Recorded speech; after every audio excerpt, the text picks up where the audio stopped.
مال میں لگے اور دل چاہے نہ چاہے کام پورا کریں، طبیعت پر زور ڈال کر پورا کریں۔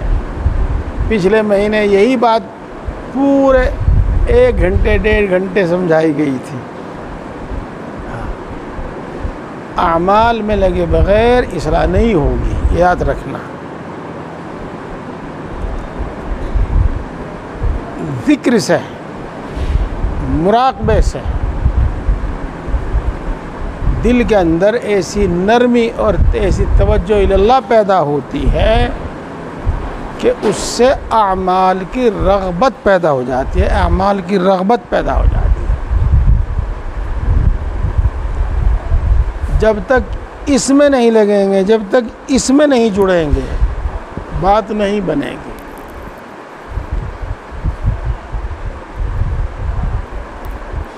ایک مشہور ہے بات، شیخ کی بیوی بیٹا خادم محروم رہتے ہیں، چونکہ کچھ کرتے ہی نہیں،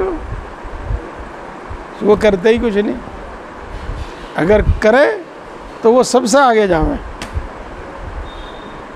اس واسطے کہ شیخ کو ان سے دوسری وجوہات سے محبت ہوتی ہے۔ جب خدمت کرتا ہے کوئی تو دل خوش ہوتا ہے اور دل چاہتا ہے کہ اس کو فائدہ پہنچا۔ جی، بیٹے سے زیادہ کون پیارا ہوگا؟ تو ان کو فائدہ پہنچانے کا آدمی حریص ہوتا ہے، لیکن وہ خود کچھ نہیں کرتے، اس لیے عام طور سے محروم رہتے ہیں۔ تو بھائی اعمال سے جڑو، اعمال سے۔ ہمارے ذہنوں میں جو عذر ہیں وہ عذر نہیں ہیں، وہ شیطانی دھوکے ہیں، نفسانی دھوکے ہیں۔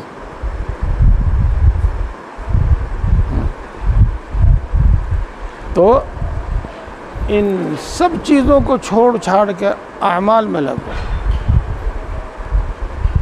انسان کا سب سے پہلا فرض، انسان کی سب سے پہلی ضرورت اپنے آپ کو اللہ کا فرما بردار بندہ بنانا ہے۔ یہ بات سمجھیے جی۔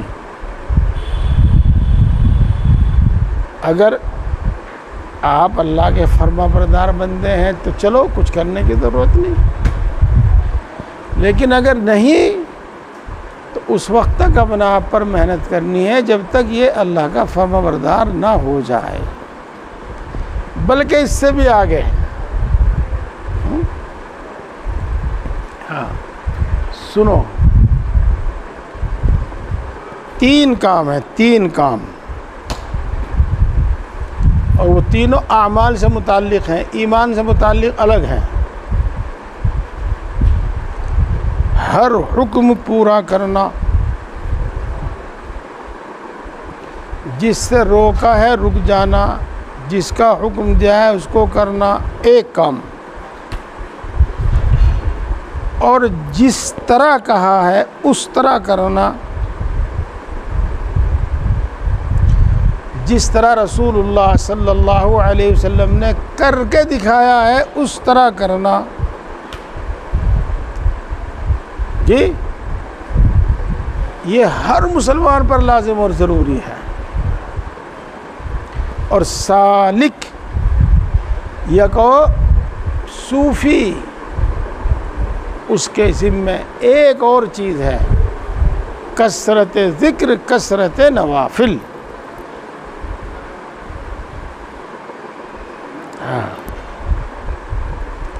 ہر کام کرنا،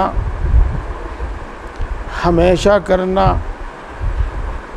جس طرح اللہ کے رسول صلی اللہ علیہ وسلم نے بتایا ہے اس طرح کرنا۔ یہ اور جو چیزیں لازم اور ضروری بھی نہیں ہیں، محض مستحب ہیں، نفل ہیں، اپنی ہمت و فرصت کے مطابق وہ بھی کرنا. حقیقت میں سلوک اسی کو کہتے تھے.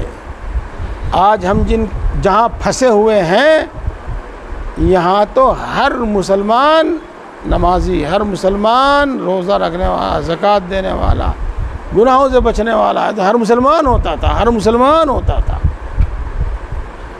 شیخ کے پاس آ کر، خانقاہ میں آ کر تو ذکر اور کثرت ذکر، کثرت نوافل، مجاہدہ، مراقبہ کر کے ترقی کرتے تھے. اللہ نے ارشاد فرمایا لا يزال عبدی يتقرب الی بالنوافل حتی احببتہ.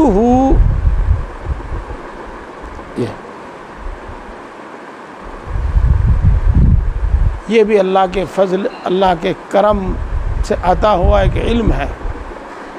ایمان، اور ایسا ایمان جس میں کبھی شک و شبہ پیش نہ ہوئے، اور ایسا ایمان جیسے آنکھوں دیکھا یقین. ایمان پر محنت کرنی ہے اور ایسا ایمان بنانا ہے. ہاں، بلکہ اس سے پہلے کی بھی ایک بات ہے.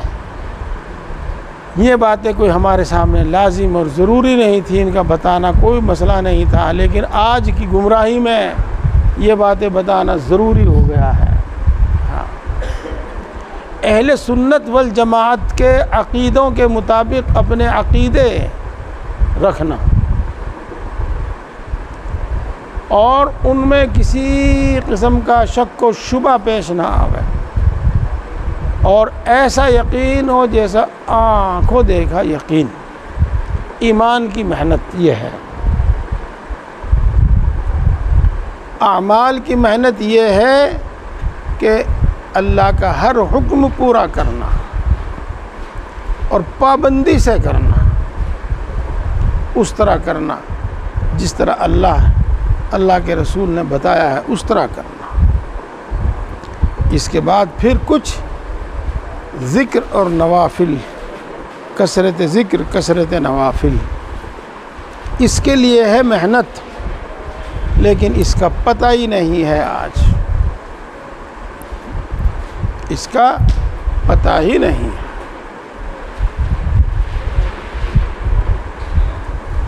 اپنے کام، اتنے کام جن سے فرصت نہیں. اور کس کو فرصت ہے؟ کسی کو فرصت نہیں. لیکن انسان کا سب سے پہلا فرض ہے اپنے آپ پر محنت کر کے اپنے آپ کو اللہ کا فرمانبردار بندہ بنانا.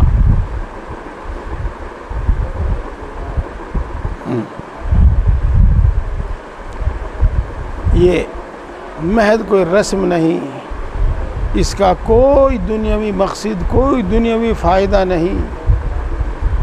صرف ایک ہی کہ ہمارا ایمان کامل ہو جاوے، ہم متقی بن جائیں، ہم عابد عبادت گزار بندوں میں شامل ہو جائیں.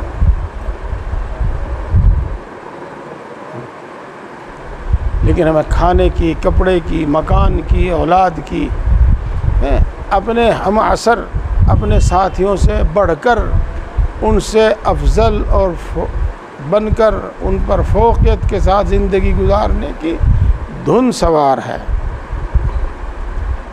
دھن سوار ہے. اسی کو ہم نے ترقی سمجھا ہے.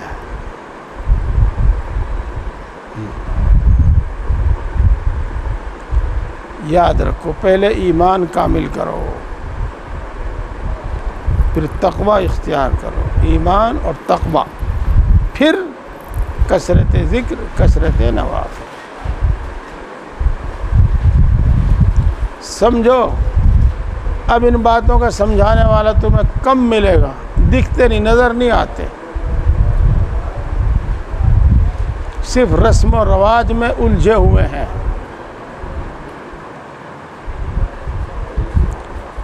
رسم و رواج میں الجھے ہوئے ہیں.